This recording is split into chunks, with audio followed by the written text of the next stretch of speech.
सबसे पहले हम गैस ऑन करेंगे, फ्राइंग पैन रखेंगे गर्म होने के लिए। अब फ्राइंग पैन गर्म हो चुका है। अब हम इसमें 1 टीस्पून ऑलिव ऑयल डालेंगे और 40 ग्राम बटर डालेंगे।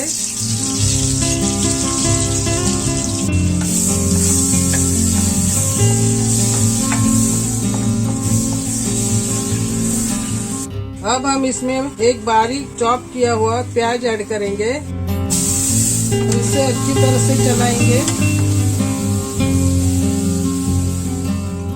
अब हम इसमें 400 ग्राम मशरूम ऐड करेंगे और इसे अच्छी तरह से फ्राई करेंगे।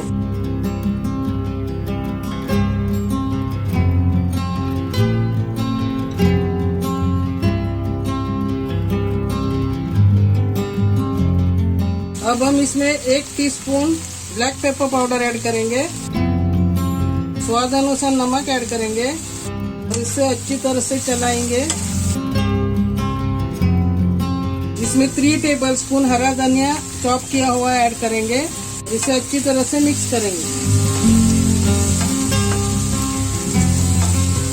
अब 10-15 लहसुन की कलियां इसे बारीक चॉप किया है वो हम ऐड कर रहे हैं और इसे अच्छी तरह से मिक्स करेंगे।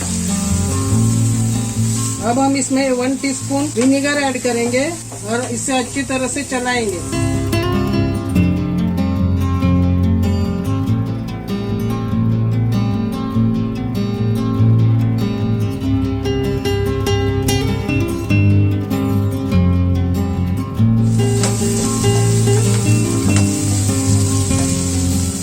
अब हमारा बटर गार्लिक मशरूम रेडी हो चुका है। अब हम इसे डिश आउट करेंगे।